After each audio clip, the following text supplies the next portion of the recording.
안녕하세요. 저는 평범한 회사에 다니고 있는 30대 중반의 여자입니다. 다름이 아니라 어이없는 남친과 그 부모님 때문에 이렇게 글을 적습니다. 제 남친은 저와 동갑인데 서로를 결혼 상대로 생각하고 있다고 생각했어요. 아, 그 전에 남친은 아직 무직입니다. 계속 공무원 7급 준비를 하고 있는데 좀처럼 붙질 않네요. 아무튼 저희는 대학에서 동기로 처음 만났고 그때 서로의 학점은 비슷했어요. 늘 남친은 저보다 자기가 더 학점이 높다고 자부하지만요. 어쨌든 남친이 군대에 가 있는 동안 저는 정말 열심히 취직 준비를 했답니다. 제 눈만큼 높은 회사는 아니더라도 일단 돈을 벌고 생활비 문제에 많이 부딪혔기 때문에 저는 무엇보다 취직이 우선이었거든요. 그래서 그 어렵다는 취직에 결국 성공했죠. 졸업하자마자 취직해 어느덧 회사 생활을 한 지 10년이나 흘렀네요. 그동안 남친은 눈을 낮추지 못했는데 계속 제 회사를 험담하고 결국 오랜 시간 동안 취직을 하지 못했습니다. 남친이 대학을 졸업하고 몇 년은 부모님 집에서 얹혀 살다가 부모님들께서 답답하셨는지 독립을 시키셨어요. 그래서 저는 알바 한번 하지 않는 남친을 데리고 거의 5년을 같이 살고 있습니다. 그동안 생활비는 당연히 제가 냈고 갖고 싶은 거, 먹고 싶은 거 전부 부족하지 않게 해줬어요. 그리고 무엇보다 남자친구 기를 죽일까 항상 응원해줬고 예민한 시기에도 제가 많이 받아줬습니다. 저는 이제 더 좋은 회사로 스카우트 제의를 받아 이직을 준비하는 중인데 그런 저를 보고 남친은 질투를 했습니다. 말로 하지는 않지만 대기업도 아닌데 무슨 이직이냐며 매일 구박을 하네요.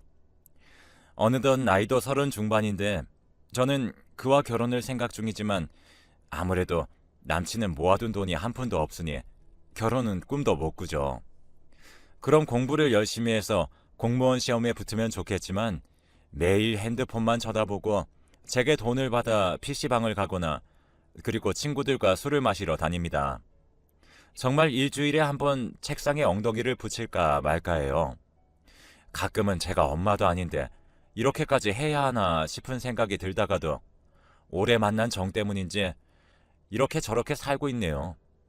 그래도 항상 공무원에 붙으면 제게 주고 싶은 것을 전부 해주겠다는 이쁜 말을 하고 미워도 미워할 수 없는 남친입니다.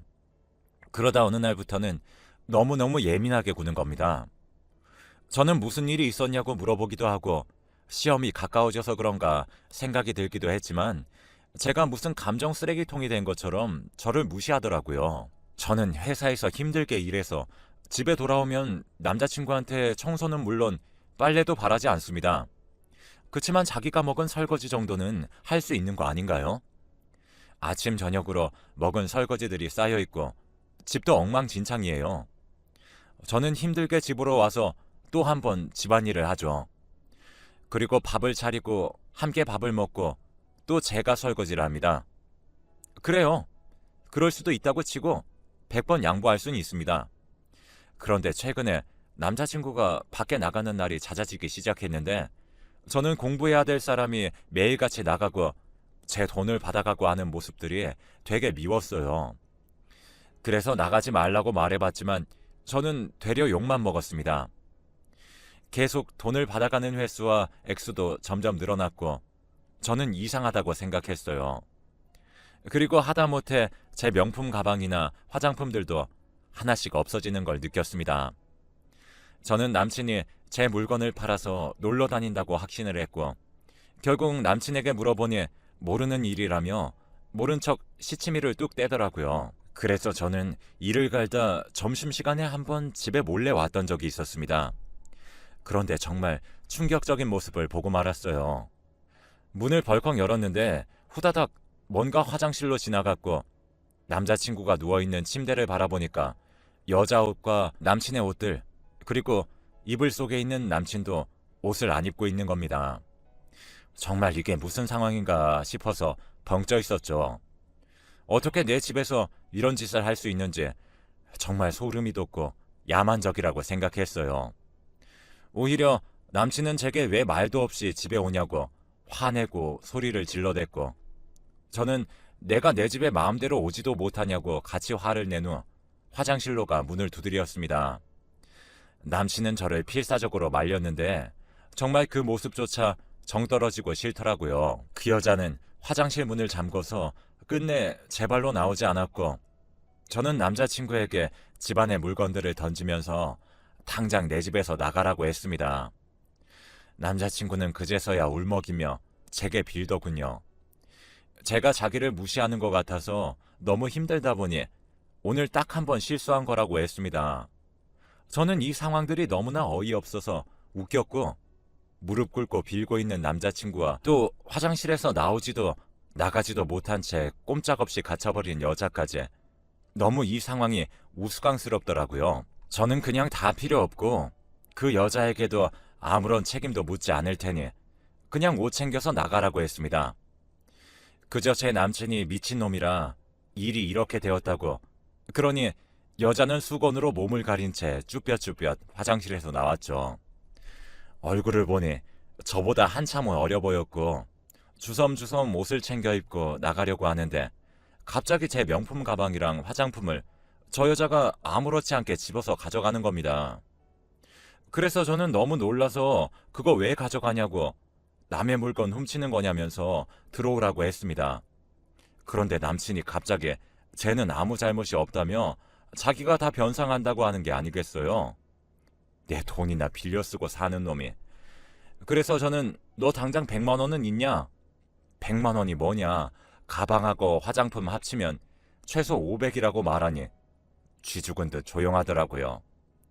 그래서 여자애한테 이때까지 없어진 화장품이랑 명품들 다시 다 갖다 놓으라고 했습니다.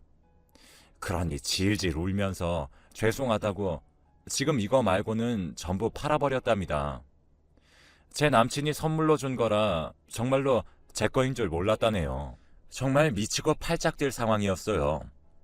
방금 전까지 서로 좋다고 침대에 있던 인간들이 서로를 탓하면서 싸우는 꼴을 보고 있는데 너무 한심하더라고요. 남자친구한테 제 통장으로 500만 원 보내고 다시는 보지 말자고 했습니다. 그런데 자기가 가진 돈이 500만 원이 없다고 하는데 당연한 이야기였어요. 그러자 남친은 제게 우리 결혼할 사이 아니었냐며 어처구니 없는 이야기를 하기 시작하였죠. 저는 어이가 없어서 그냥 여자는 꺼지라고 했습니다. 여자가 간 후 남친은 제게 울며 불며 미안하다면서 돈이야 부모님께 말해서 어떻게든 변상할 수 있지만 저랑은 죽어도 헤어질 수가 없다고 하더라고요. 이제 곧 결혼을 할 사이인데 어떻게 이렇게 쉽게 헤어지냐며 정말 실수였고 한 번만 봐달라고 하더라고요. 그 말을 제가 믿어야 하는 상황입니까? 저는 그래도 너무나 사랑했고 오래 만났던 남자라 정이란 정은 다 들었는데 이제 와서 다른 여자한테 한눈이나 파는 사람이라고 생각하니 눈이 돌아버려서 그날 남친을 정말 많이 팼습니다. 남친 꼴은 엉망이 되었고 저는 그대로 그냥 나가라고 했더니 주섬주섬 옷을 입고는 나가더라고요. 저는 그 엉망인 집에 혼자 남았습니다.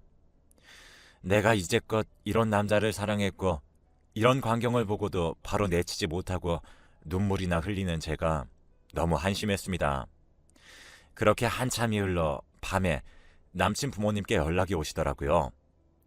아무래도 거머리 같은 아들 어떻게든 지금까지 먹여 살린 것도 저니까 제게 사과를 하려고 연락한 줄 알았어요. 그래서 전화를 받았더니 다짜고짜 제게 소리를 치면서 자기 아들 얼굴이 이게 뭐냐며 소리를 지르는 게 아니겠어요. 나 참 진짜 엄마나 아들이나 쌍으로 사고방식이 이상하네요. 저는 무슨 상황인지는 알고 저한테 그렇게 소리를 지르시는 거냐고 따져 물었는데 남자가 한 번쯤은 그럴 수도 있다고, 다 그렇게 사는 건데 어떻게 아들을 이렇게 팰 수 있냐고 따지더라고요. 옆에서 남친은 엄마 그만해 이러면서 말리는 목소리가 들렸고요. 어이가 없어서 금전적으로 피해 보상을 하거나 남친을 용서하면 어머니도 용서하신다며 이상한 소리를 아주 당당하게 하더라고요. 그래서 저는 제 명품 가방과 화장품도 저놈이 다 다른 여자 줘버렸다고 말했고 피해 보상금도 그것보다는 적을 거라고 그냥 퉁치고 똥 밟았다 생각할 거니까 다시는 보지 말자고 말했습니다. 그러고 전화를 일방적으로 끊고 나서 미친 듯이 전화벨이 울렸지만 받지 않았어요. 그래도 그렇게 시원하게 말을 하니 후련했습니다. 정이 다 떨어져 혼자 있어도 쓸쓸하지 않았어요. 그대로 저는 남친의 짐을 싸기 시작했어요. 공무원 문제집들도 전부 거의 새 거더라고요. 쳐다보지도 않았나 봐요.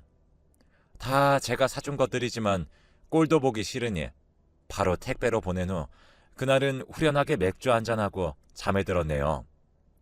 그런데 문제는 지금부터입니다. 얼마 전까지만 해도 저한테 화를 내시던 남친의 어머니가 저를 찾아와서는 반찬을 주시더라고요. 저는 갑자기 돌변한 어머니의 태도에 당황스러워서 필요 없다고 했지만 계속해서 저희 집에 찾아와 저를 힘들게 했습니다. 그래서 제가 제발 집에 찾아오지 말라고 집 앞 카페에서 만나자고 어머니께 말한 뒤에 카페에 나갔는데 남친이 서 있었어요. 카페 안에 들어가지도 않고 밖에 서서 기다리고 있더라고요. 그때 카페에서 남친의 어머니가 나와서 남친 옆에 섰고 어릴 적 아이가 사고치고 부모가 사건을 덮으려 노력하는 모습처럼 남친 어머니께서 남친을 툭툭 치더라고요.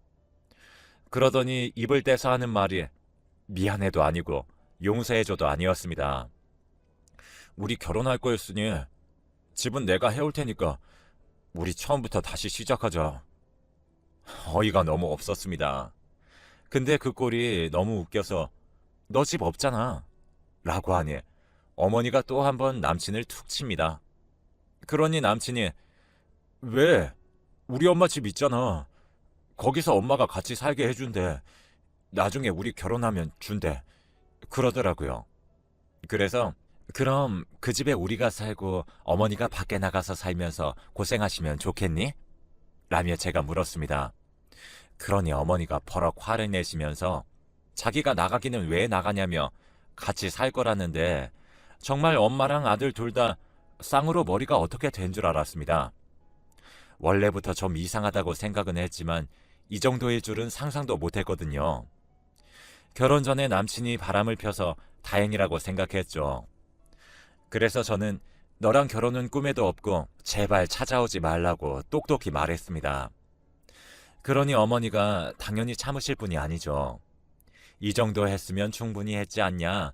아들이 요새 밥도 안 먹고 잠꼬대도 제 이름만 그렇게 부른다고 그냥 눈 딱 한 번 감고 용서하고 같이 살아 라고 하였죠.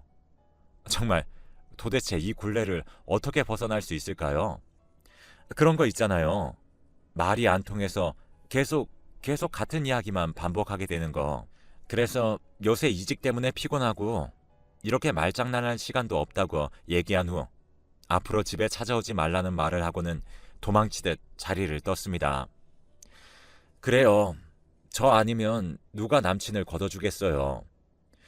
어머니는 그렇게 생각하면서 저를 붙잡으시려고 하시는 거겠죠. 그 이후로 이상하게도 잠잠했습니다.